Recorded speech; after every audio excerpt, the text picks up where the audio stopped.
So Sifuna, how do you uphold the separation of powers? The public can see why I cannot take advice from Farah Maalim. Yeah. When he tells me to go slow, my wings will fall off. They are my wings. Let them fall off if they will. But I will move at the speed that I'm moving with. Because it is, I want to tell you, Farah, it is possible for a president to govern in accordance with the law.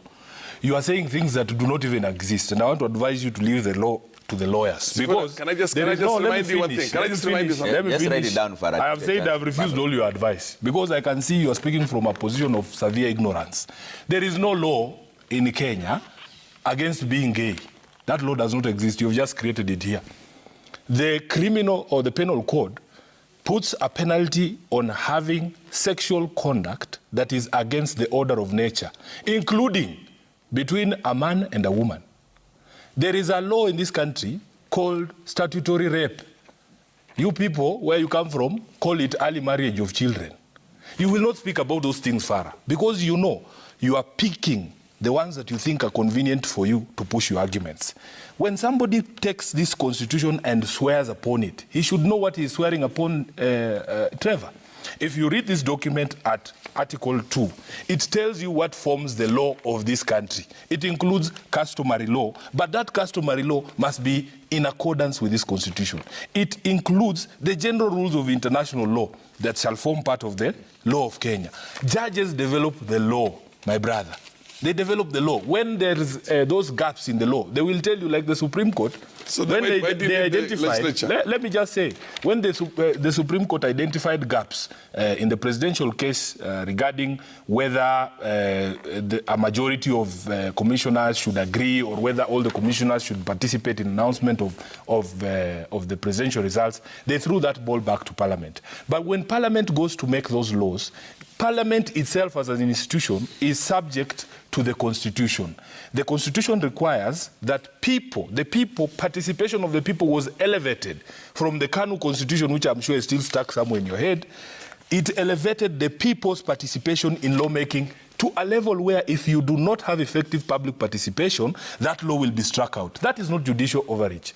Now, all of these things, Trevor, my brother Mungatana was trying to paint a picture of us in the opposition as people who don't participate in debates, and is trying to conflate my decision to reject or not to sit there and listen to Ruto's lies during the presidential debate. And do you know what? No. Even during that presidential debate, nobody is allowed to speak. I think just let me finish. Let me finish. Parliamentary. Let me finish. Let's be parliamentary. We are not in Parliament. How can we be parliamentary? We are on TV. We are not in Parliament. King is not here to protect you. We have to speak the way we speak. This is not Parliament. No, you can't. I can say. Who says I cannot say? This is not your show. It is his show. Let him be the one to tell me what I can say and what I cannot say. Let me finish. I'll finish, let me address and then you'll address me. Let me finish first. But you cannot call people let me finish first. How can you say this is a lie? It is the English language. No. If something is not true, it's called a lie.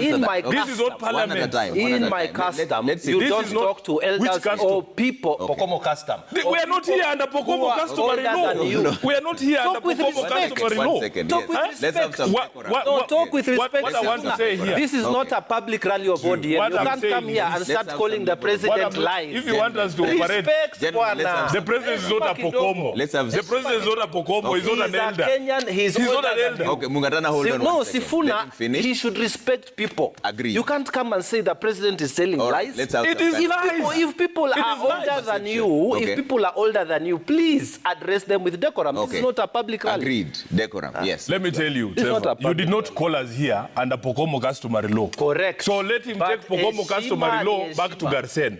I was not going to sit and listen to Ruto's lies as an elected official, so I chose to stay away from that debate. So but I'm saying, the point that I am making, you need in to terms of publicly correct the way we use our language here. We are before the public. Yes, you will answer that. Yes, go ahead. The president is a liar. I can say it 100 times, and I can demonstrate it to you. And I did it. I did it before. before Parliament and explained the points made that were not factual. This is unanswered. Not factual is not the same as lies. Not factual is lies. It is not. Hold on. Let the younger gentleman hold on. Let's listen. No, let me finish. I had not finished. I'm being heckled. I had not finished. I had not finished. And this is the tactic they want to use. Let me finish. Let me finish. I will finish. If you don't want me to come to this show, you can tell me. You can have these Pokomo elders come and praise the president all they want. But when I am here, I will speak because it is not Mugatana that invited me here. It is you. Okay. Now, when it comes to the question of public participation, he said that he didn't see Sifuna appearing at public participation. I'm not a member of the public.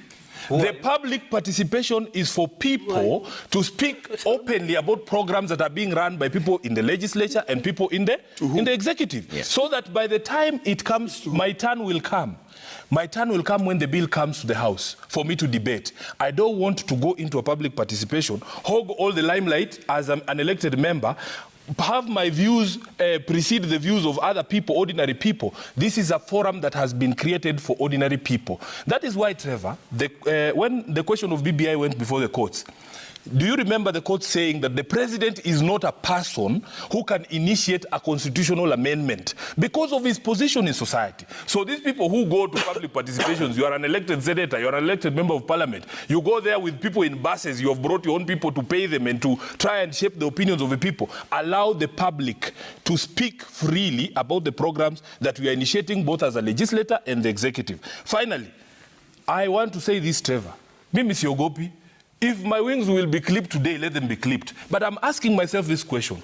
If it is true that the people of Kenya have rejected this housing levy, the courts have found fault with this housing levy, you have a person in the executive saying he will disobey court orders, he has already disobeyed the will of the people, saying they will proceed with this thing anyway. What is in it for him? I will not be surprised, Trevor. If you go and do a deep dive into this particular project, you will find the suppliers of this material for construction is his friends, if not himself. You'll find he's the one bringing cement, you'll find he's the one bringing the construction steel, and some of these people, they are just talking here. When the truth about this housing project comes out, all of these people will be put to shame. So let us not be gagged. Let us speak freely because that is what the Constitution guarantees us. You will not be threatened. Can I say something? First of all, Trevor, we are before the public. We are not in a public rally here. It is proper for us to respectfully address each other and respectfully address those who are not seated with us here. Have the courtesy of he is the president of the Republic of Kenya. I don't stand and say Raila is a liar. Raila is doing. But you can say that. It's not that is the Constitution guarantees freedom of speech. It is not right. And the limitations are there. This kind of if Raila tells a lie, you can say this is a lie. Right. That's not right. It's not right. And this reflects the generational issues in this leadership. You know, there are people who have no restraint whatsoever. No restraint whatsoever. They talk like they are in their bedrooms or their streets. It is wrong. When we are talking to your elders, you talk with respect. You elders, what have you done for this country? You have messed this country for the other generations. You are not people to speak. And I want to say this. Naam, hujambo na karibu katika Politics Today. Ni wako mchambuzi bwana Judicial. Wengi baada ya interview hii wamemsifia sana Sifuna kwa ukakamavu wake na ujuzi wa hali ya juu katika siasa. Amesema demokrasia ni jambo bora na inafaa kutiliwa maanani, manake likitoleka dictatorship ina take over.